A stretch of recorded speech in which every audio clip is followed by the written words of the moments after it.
9 seconds of nothing. Long enough to wonder if the sound is broken. Long enough to feel something in the room that was not there before. Then, a single cello note. It holds. It does not resolve. Water, lapping against wood, slow, steady, like breathing, like someone is already there, waiting for you to notice. A man's voice, whispering, almost no emotion. But every word lands like a stone dropped into deep water. In 1920, an explosion shook Pollepel Island. The blast cracked the arsenal walls from foundation to roof. Windows shattered across the Hudson River. People in Beacon, 2 miles away, felt their houses tremble. Plates fell from shelves. Dogs hid under beds. Children woke up screaming. The fire burned for 3 days. Smoke rose so high it could be seen from West Point. Firefighters came from 3 towns. They could not reach the island. They could only watch from the shore as the castle burned. But some locals claimed the sound did not stop when the fire died. They said the knocking continued. From inside the castle, from below the foundation, from places no fire could reach. Knocking in patterns. Not random, not mechanical, deliberate. The official report called it an accident. Munitions storage, unstable explosives, a forgotten stockpile from the war. The locals called it something else. They never agreed on what, only that something had been there before Bannerman built his castle, something that did not appreciate being disturbed. This is not a history lesson. This is a warning. The following accounts come from interviews, letters, and police records. None have been explained. None ever will be. Listen once, then forget, if you can. But you will not forget. That is the problem with stories like these. They do not leave. They stay under your skin, behind your eyes. In the corner of the room you never look at directly. This is the first. In 2009, a woman named Sarah married a man named Paul. A small ceremony on a bluff overlooking the Hudson. It was October. The leaves had turned. Everything was orange and gold and red. It should have been a perfect day. Behind them, 2 miles downstream, Bannerman Castle sat on its island like a broken tooth, like a wound that never healed, like a mouth open in a silent scream. Sarah wanted it in the background. She thought it looked romantic. She did not know what romantic meant yet. She would learn. The photographer took 240 images. 239 of them were normal, happy, forgettable. The kind of photos you look at once and then put in a box and never open again.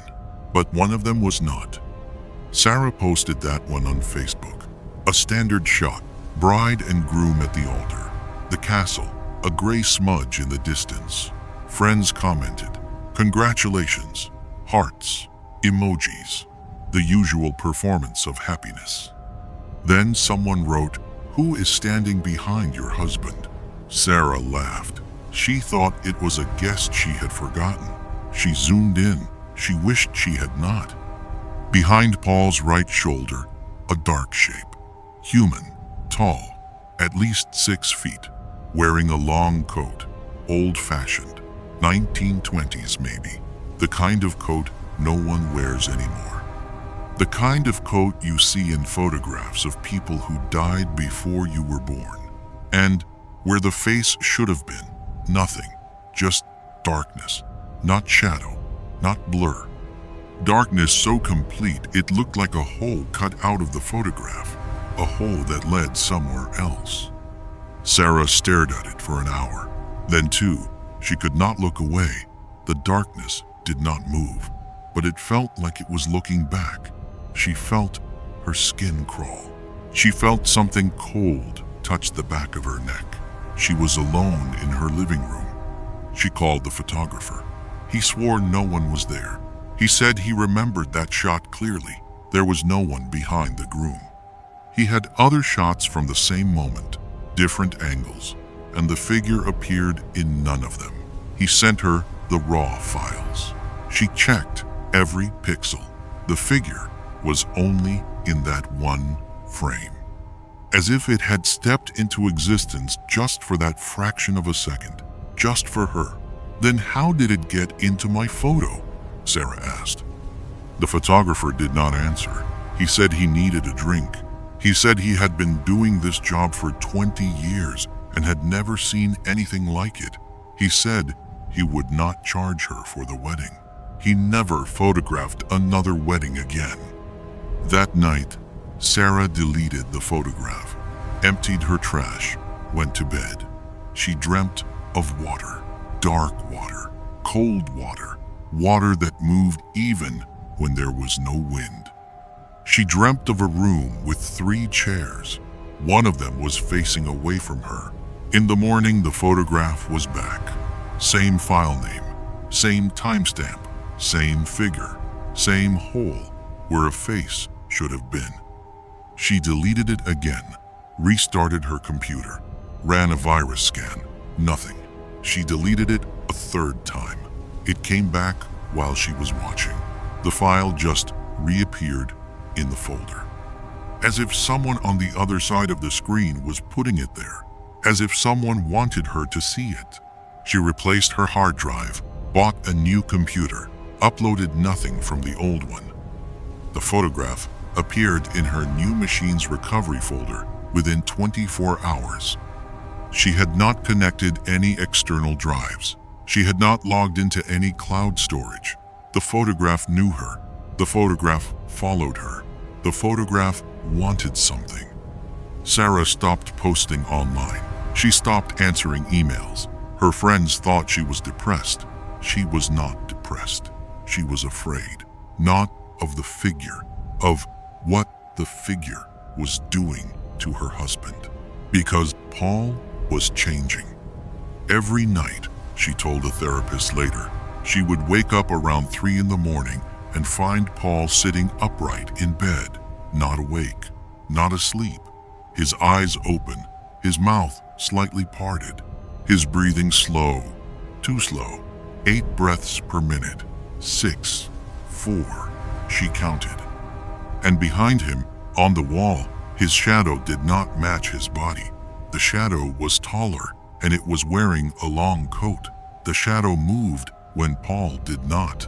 The shadow breathed when Paul held his breath. She tried to wake him. He would not wake. She shook him. He did not respond. She screamed his name.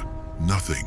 Then, after a few minutes, he would lie back down and close his eyes. In the morning, he remembered nothing, but he looked more tired each day. Dark circles under his eyes, weight loss. He stopped eating. He stopped laughing. He stopped being Paul. Sarah begged him to see a doctor. He refused. He said she was imagining things. He said she was crazy. He started working late. Then he started not coming home at all. Then he stopped calling. Then he stopped answering. 3 years after the wedding, they divorced. Sarah told her lawyer, "I cannot look at his face anymore. Every time I do, I see that thing behind him. It is not a shadow.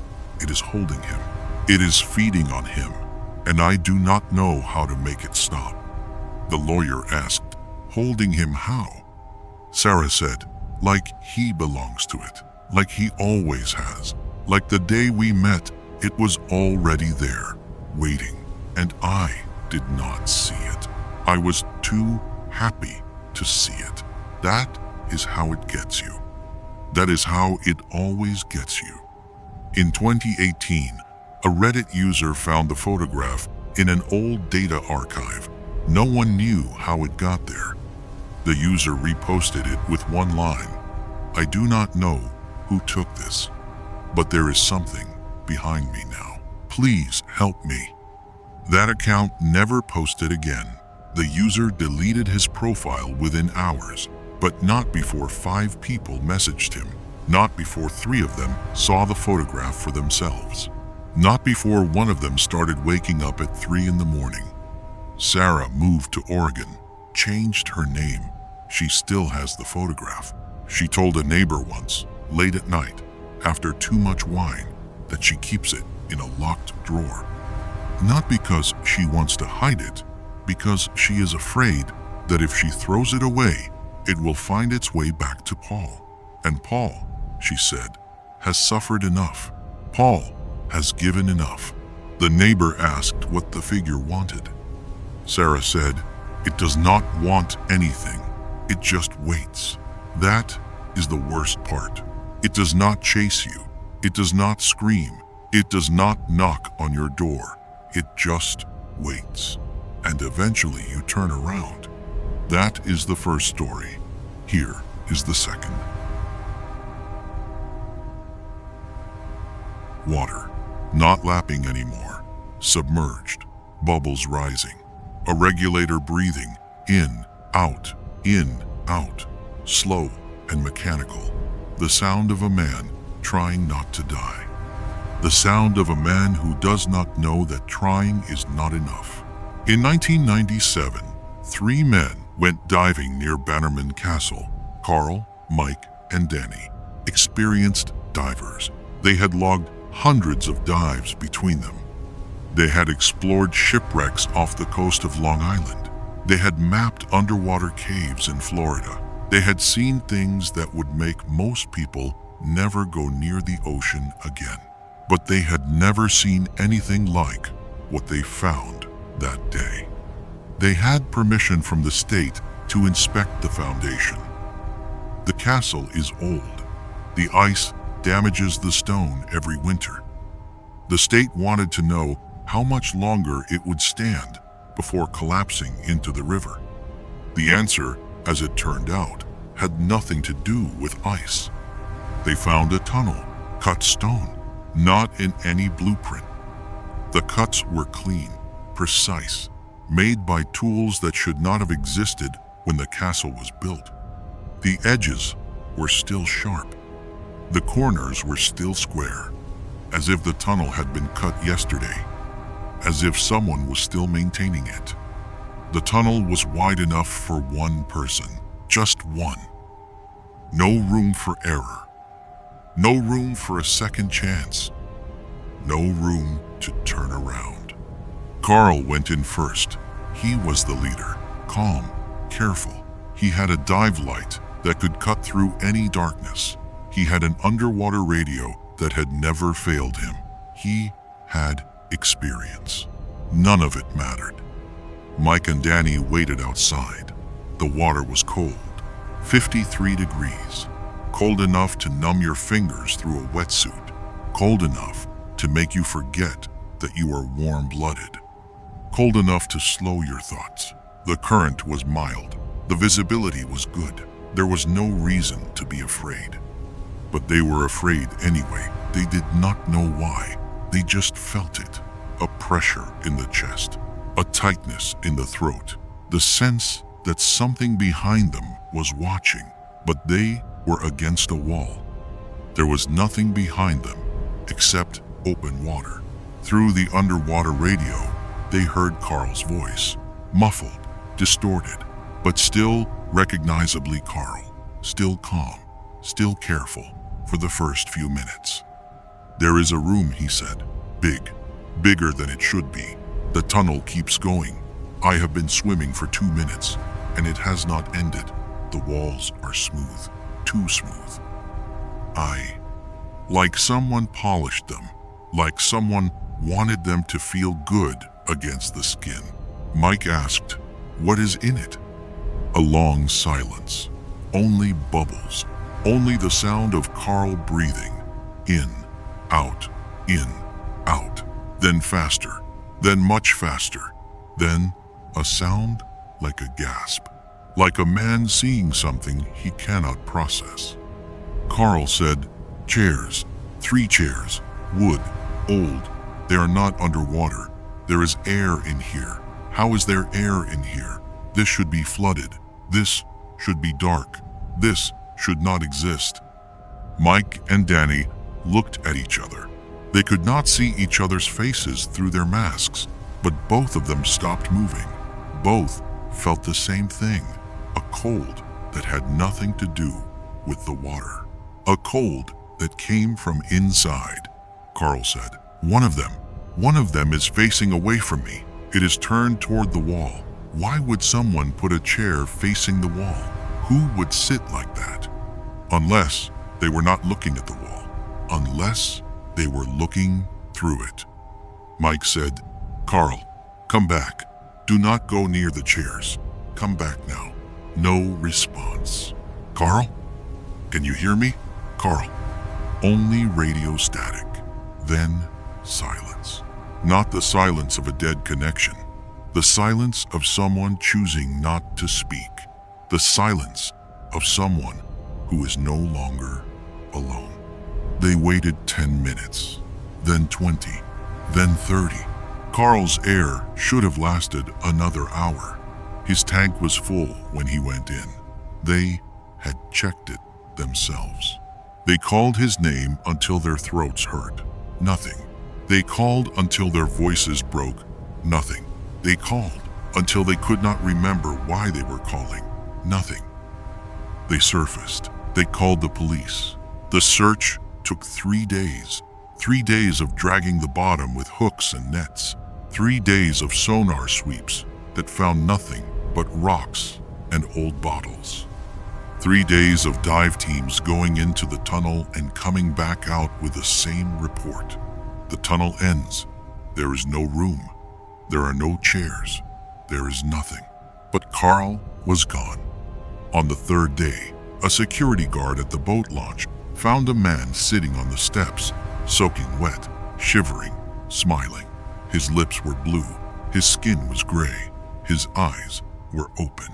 But he was smiling. It was Carl. He did not speak. He did not blink. His pupils had expanded until the iris was gone. Just black. 2 holes. 2 holes that looked like the hole in Sarah's photograph. 2 holes that looked like doors. The medics took him to the hospital. He did not resist. He did not cooperate. He just smiled. And he kept repeating the same sentence, softly, like a prayer, like a lullaby, like something he had been told to say. The chair was not facing away from me. It did not have a face, but it saw me. Over and over, 200 times, 300. The nurses stopped counting. They just let him say it. What else could they do? He was not hurting anyone. He was not hurting himself. He was just repeating, like a machine, like a recording, like something had been planted inside him. Carl died 11 days later. Cause of death? Severe dehydration. This made no sense. He was in a hospital. He had access to water. He drank constantly. Nurses reported that he emptied cup after cup.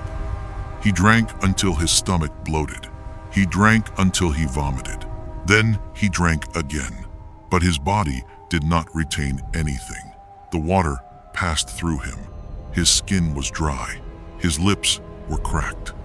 He looked like a man who had been in the desert for weeks. The doctor wrote in his notes, "It is as if his body has forgotten how to be alive. I have never seen anything like this in 23 years of practice. I hope I never see it again." Before he died, Carl asked for paper and a red pen. He wrote one sentence. His hand shook. His eyes were still black. His smile never faded. He wrote slowly, carefully, as if he was copying from memory. The nurses found the paper on his bedside table the next morning, next to his cold hand. Down there is not water. Down there is only them. That note was later referenced in a sealed hospital addendum. No public copy has ever been released. The hospital will not confirm or deny its existence. But 3 nurses who worked that night have confirmed it privately, off the record, in whispers. Mike and Danny never dived again. Danny sold his gear at a loss. He just wanted it out of his house. He said he could hear the regulator breathing at night, in his closet, in his walls. He moved to Florida and never went near the ocean. He lives in a retirement community now, 100 miles from the coast. He still does not sleep through the night. Mike moved to Arizona, the desert, as far from water as he could get. He told his wife, only once, never again. When Carl talked about the chair, I heard something else through the radio, before the static. Not Carl's voice, another voice, deeper, older. It said, there is still one empty chair. Mike never explained what that meant. No one ever dared to ask. His wife says he wakes up screaming sometimes. Not every night, just the nights when the wind comes from the west. Just the nights when the air smells like river. That is the second story. Here is the third. In 1987, a man named David sat on a boat half a mile from the castle. He was a high school teacher. He taught history. He liked old things. He liked the way old things held on to the past. He did not know that the past holds on to you too. He did not go near the island. He just wanted to capture the castle in the fog. Beautiful, romantic, the kind of image you put on a postcard. The kind of image that makes people say, I would love to visit that place someday. He did not know that some places do not want visitors. His camera was an old VHS. He had used it for years. He knew its quirks. He knew the way the tape hissed when it was recording. He knew the way the image jumped when the battery was low. He trusted it. That was his mistake. He filmed for about an hour. The fog thickened and thinned. The castle appeared and disappeared. He watched through the viewfinder, not really seeing, just recording, just collecting, and just being a tourist in a place that was never meant to be a destination. Then he went home, watched the tape back, and stopped at the 7th minute. A window on the 2nd floor opened. David rewound. He played it in slow motion. He played it frame by frame. He played it 20 times. The window opened slowly, and a hand rested on the frame. The hand was pale in a way skin should not be. Not white, not gray, preserved, like something kept in a jar, like something that had never been alive, but was pretending. Then the window closed. The whole thing lasted 2 seconds. 2 seconds that changed everything. David sent the tape to the local TV station. The news director was a woman named Carol. She had been in journalism for 30 years. She had seen hoaxes. She had seen fakes. She had seen people lie for attention. She looked at the tape and said nothing for a long time. Then she said, "This is not a hoax. I do not know what it is, but it is not a hoax." She had a technician analyze the footage, pixel by pixel, frame by frame. The technician concluded, no sign of staging, no wires, no strings, no special effects, no real person in the frame. But something pushed that window from the inside. Something that left no trace. Something that should not be there. Carol asked David if he wanted them to publish the story. David said yes. He was not afraid. He was curious. He was a history teacher. He wanted answers. He did not know that some questions do not have answers. He did not know that asking is sometimes the dangerous part. The story ran in the local paper, a small headline on page 12. Most people ignored it, but not everyone. Not the person who called at 3 in the morning. 3 days after the article ran, David received a phone call at 3 in the morning. He picked up. He heard a piano. Not an adult song. A children's song. Slow, clumsy, like a 5-year-old learning to play. The same melody, over and over. Wrong rhythm, wrong notes, but never stopping. Never correcting, just repeating. As if the player did not know there was a right way to play. As if the player had never heard the song before, but was remembering it from somewhere else. David listened for 20 minutes. No words, only the keys. And in the distance, very far away, laughter. Not happy laughter, not sad laughter. The kind of laughter that comes from a room you are not supposed to enter. The kind of laughter that makes the hair on your arms stand up. He hung up. The phone rang again immediately. This time the same piano, but closer. As if the player was in his living room. As if the wall between them had gotten thinner. David unplugged the phone. The phone still rang. He removed the battery. The phone went silent. But from the living room wall, from inside the drywall, the piano continued, muffled, distant, but unmistakable. The same song, the same wrong notes, the same slow, clumsy fingers. David sold his house within a month. He took a loss. He did not care. He just wanted to leave. He moved to another town, far from the river, far from the castle, as far as he could go while staying in the same state. He thought distance would help. He was wrong. Before he left, he watched the VHS tape one more time. He wanted to see if the hand was still there. It was, but now there was more. The footage had changed. The window still opened. The hand still appeared. But now, at the end of the sequence, the camera panned left. David did not pan left. He had set the camera on a tripod. The tripod did not move. The camera did not have a motor. It could not pan on its own. But the tape showed a slow, smooth pan to the left. And there, sitting in his boat, was David, from behind, from an angle that should not exist. No camera was there. No one was behind him.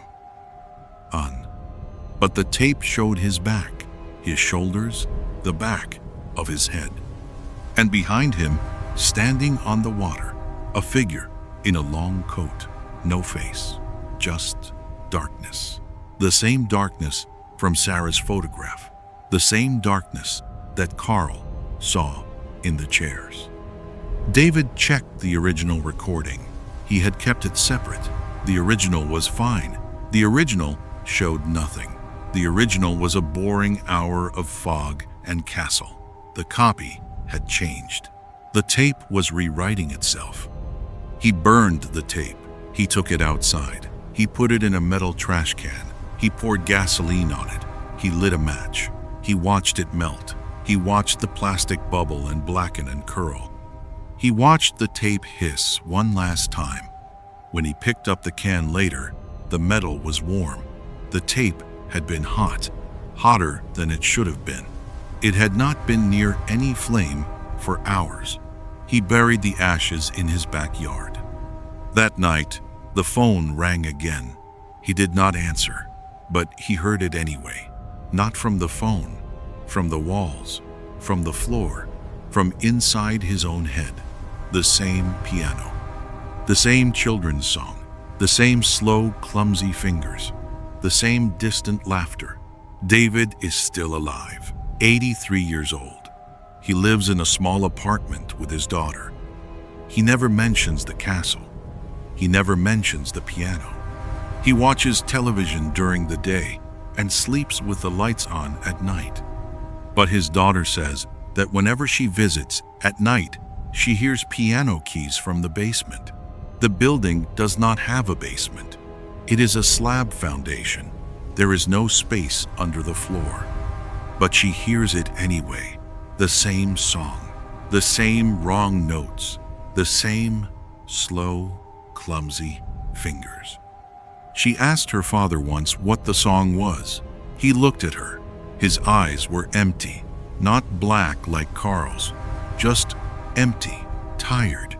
He said, "That is the song they play when they are waiting for someone to sit down." He never explained what that meant. That is the third story. Here is the fourth. In 1975, a woman named Margaret wrote a letter. She did not send it to anyone she knew. She did not send it to a friend or a family member or a lover. She sent it to the Beacon Post Office with one line on the envelope: to the person who sits in the basement of Bannerman Castle. No recipient name, no address, no return address, no stamp, just that line, written in blue ink, in handwriting that shook slightly, in handwriting that looked like it had been written in the dark. The postal worker that day was a woman named Helen. She had worked at the Beacon Post Office for 14 years. She had seen strange letters before. Letters to Santa, letters to God, letters to dead relatives, but never a letter to a basement, never a letter to a castle that had been abandoned for 8 years. She opened the envelope. The paper inside was damp, not wet from rain, wet with river water. The envelope was dry, only the paper was wet, as if someone had pulled it out of the Hudson and put it in an envelope while it was still dripping. She read the letter. She quit her job the next day. She did not explain why. She just handed in her badge and walked out. She never worked for the post office again. She never worked anywhere again. She lived off savings for the rest of her life. She told no one what the letter said. But a co-worker saw the letter before Helen put it away. The co-worker was a young man named Thomas. He had only been working at the post office for 3 months. He was curious too. He looked over Helen's shoulder. He read the letter, and he never forgot it. The letter said, "I know you are waiting. I know you cannot come out, but I have seen you through the window. You should not stand there. You should not look at my children. Stop, or I will come down there to meet you." The handwriting shook, but it was beautiful. The handwriting of someone who attended an old school from the era of fountain pens and inkwells and wooden desks. The handwriting of someone who had been taught to write properly, carefully, as if every letter mattered. In the bottom right corner of the letter, a phone number. No name, just the number. 7 digits, a local number, a number that still worked. Helen called that number. She dialed from the post office phone. Thomas watched her. He said her hand was shaking. He said her voice was steady, but her hand was not. A man answered, his voice deep, tired. The voice of someone who has not slept in a long time. The voice of someone who has seen something he cannot explain. He said, "Do not call again." We do not know that letter. We do not know anyone named Margaret. Helen asked, "Who are you?" The man said, "No one." And he hung up. Helen called back. The line was dead, not busy, dead, as if the number had been disconnected. But she had just spoken to someone. She had just heard a voice. She had just been told to stop. So she stopped. 3 days later, a man came to the post office. He wore a coat. Even though it was hot, sweat ran down his forehead, but he did not take it off. He approached Helen's counter and said, "I have come for the letter." Helen asked, "Who are you?" The man said, "The recipient." Before Helen could say another word, he took the letter, folded it, put it in his pocket, and walked out the door. He did not run. He did not hurry. He walked slowly, calmly. as if he had all the time in the world, as if he had been waiting for this moment for a very long time. Helen ran after him. She watched him walk toward the river. There was no boat, no bridge, only water. He kept walking. He did not stop. He walked down the boat ramp and into the water. His shoes got wet, then his ankles, then his knees, then his waist. Helen screamed for him to stop. He did not stop. He kept walking. The water rose to his chest, then his neck, then his chin. Then he was gone. Not a splash, not a ripple, just gone. As if the water had opened up and swallowed him, and then closed again, without a trace. Helen stood there for 5 minutes, then 10. She did not see him return. She did not see him anywhere. Only the river, flat and still, and a thin fog beginning to rise from the surface. The sky was clear. There was no reason for fog, but it rose anyway. Helen never told this story to anyone for 26 years. She kept it inside her. She let it grow. She let it rot. She let it become part of her. In 2001, she told a reporter, just before she died, in an interview, she asked not to be released until after her death. She wanted to die without the world knowing. She wanted to take the secret with her, but she also wanted someone to know. She wanted someone to remember. The reporter asked, "Were you afraid?" Helen said, "I was not afraid of the man. I was afraid of the letter. Because after he took it, I realized something. Margaret, the woman who wrote the letter, her handwriting, and I had seen it somewhere before. I had seen it in an old photo album. I had seen it on the back of a photograph of a woman who looked just like me." The reporter asked, "Where?" Helen said, "In an old file, a missing persons case from 1947. A woman named Margaret disappeared on Pollepel Island. She was never found. She was my grandmother. She wrote that letter 28 years after she disappeared. How is that possible? How can a woman who vanished in 1947 write a letter in 1975? The reporter asked, "Are you sure?" Helen said, "I am sure, because I am her granddaughter. I recognized her handwriting. I recognized her way of making the letter M. I recognized the way she crossed her T's. I recognized her signature. She was dead, or she should have been, but she wrote that letter, and someone came to get it. And that someone walked into the river and never came out." No one knows if Helen's story was true. She died in 2002. No family member confirmed or denied it. The reporter who interviewed her died in 2015.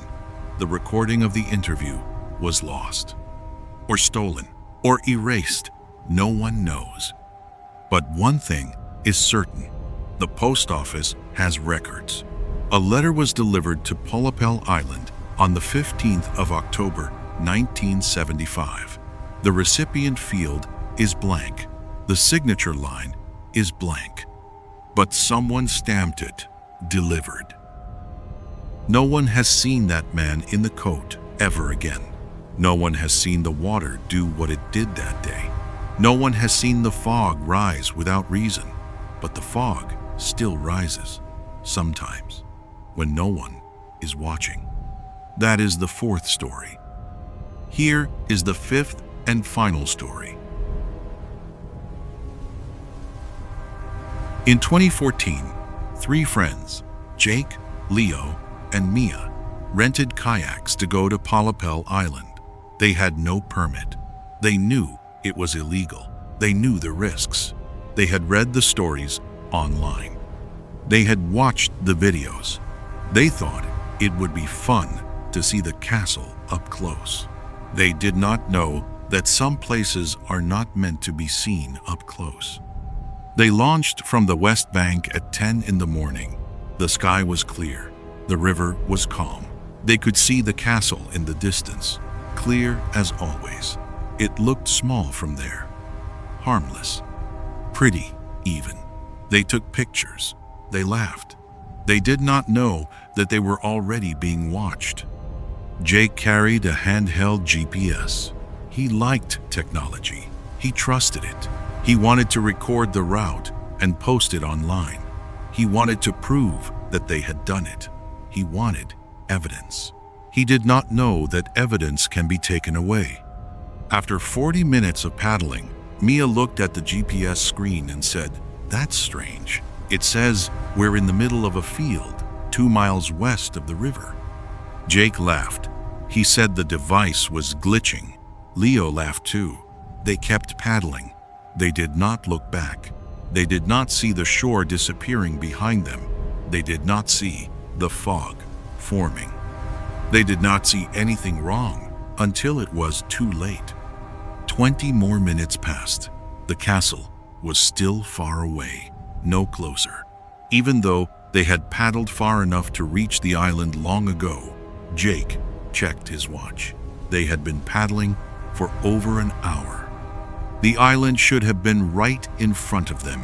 It was not.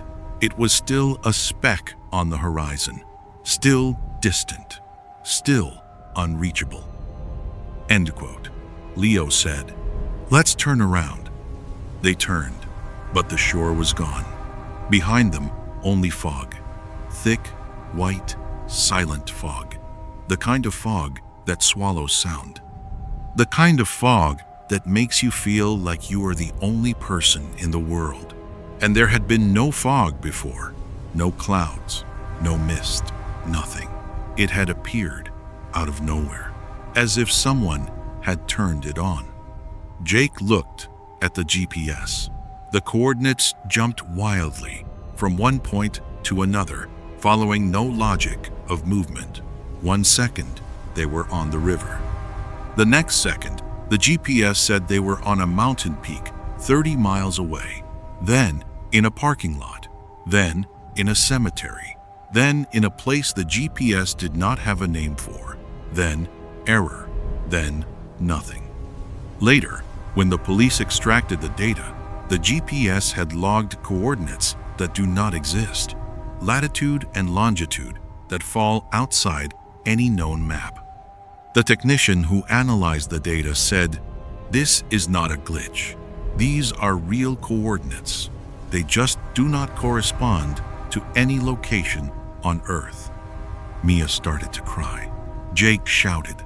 He called Leo's name. He called Mia's name, but his voice did not carry far, as if the sound was being swallowed by the air itself, as if the fog was eating their voices, as if they were screaming into a pillow. Leo was silent. His face was pale. His eyes stared down at the water. He had stopped paddling. He had stopped moving.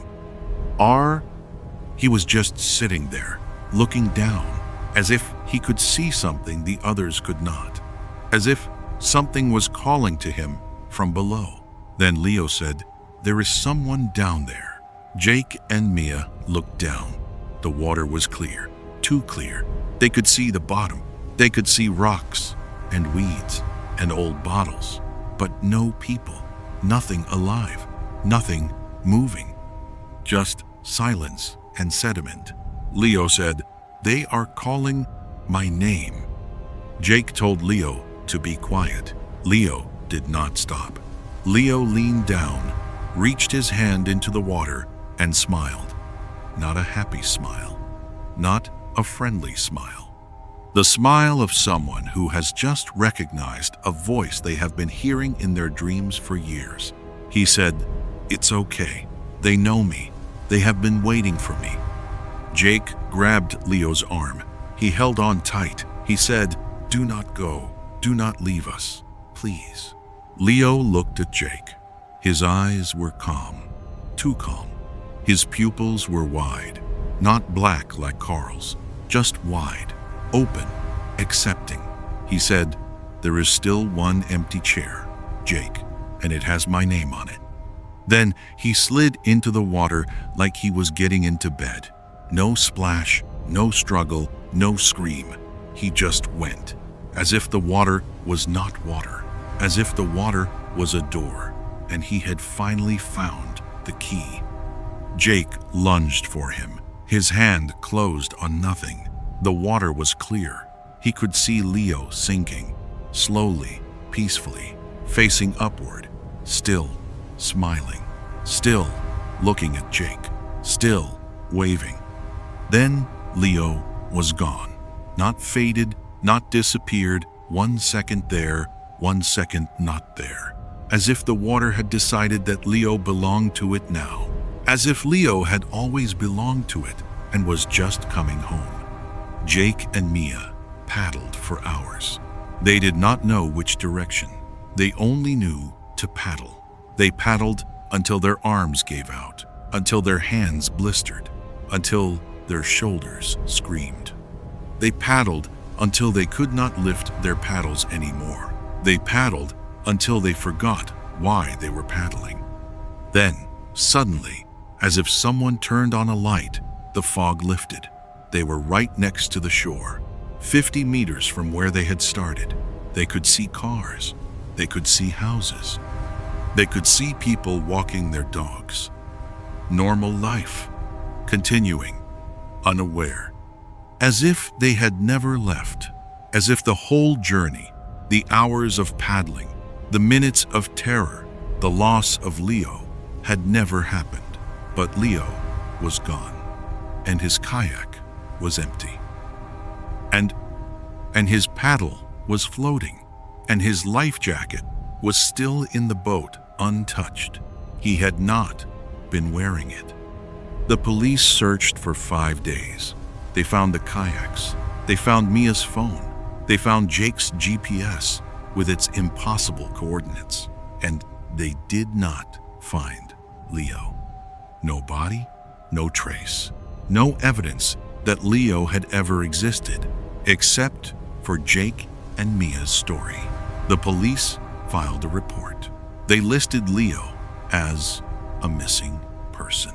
Now, they did not call it a drowning because there was no evidence of drowning. They did not call it a disappearance because that word felt too strange. They called it pending. Pending never closes. Pending waits forever. Jake never recovered. He quit his job, left his home, left his name. Now he wanders along the Hudson River, holding a sign that says, "Do not look down at the water. They are looking up." No one knows who they are. No one asks. People cross to the other side of the street when they see him. People pretend not to notice. People do not want to know. Mia lives in a nursing home in Maine. She is 34 years old. She should not be in a nursing home, but she cannot speak anymore. She cannot feed herself. She cannot remember how to brush her teeth. The doctors say there is no physical damage to her vocal cords or her brain. They say she has forgotten how to be a person. They say she has forgotten how to live. Sometimes at night, the nurses see Mia write one line on paper with a red pen. The same line, over and over. The nurses do not understand what it means. They do not want to understand. They just take the paper away and throw it in the trash.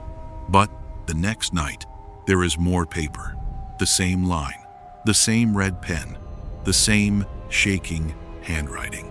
And Leo is still down there. And they are still calling. That is the 5th story. A long silence of 15 seconds of nothing. Enough time to wonder if the recording has ended.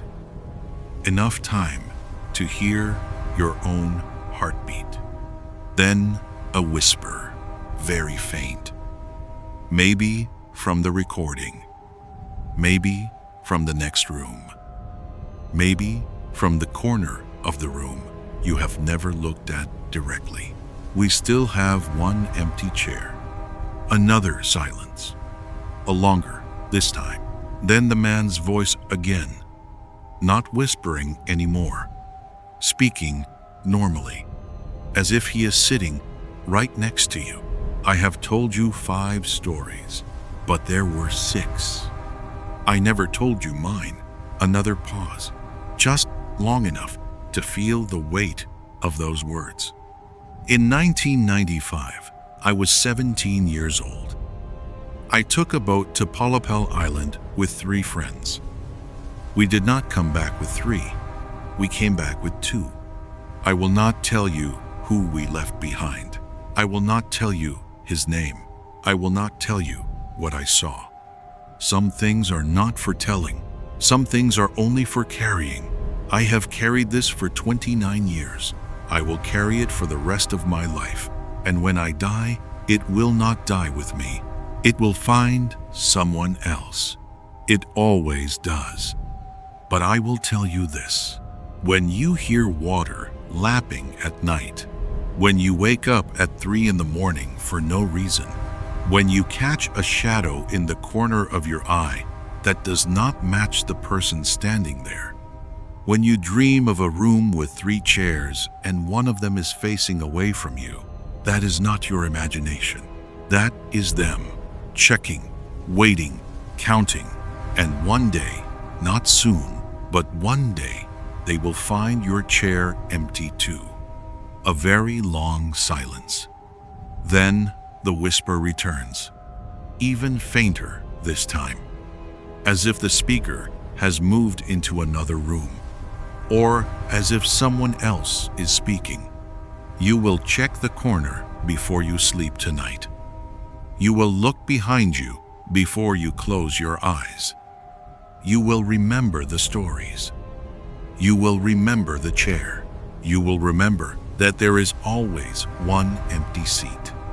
And somewhere, on an island in the Hudson River, in a room that should not exist, underwater but not underwater, something is waiting. Not for Leo, not for Carl, not for Sarah or David or Margaret. For you. A final silence. Then nothing.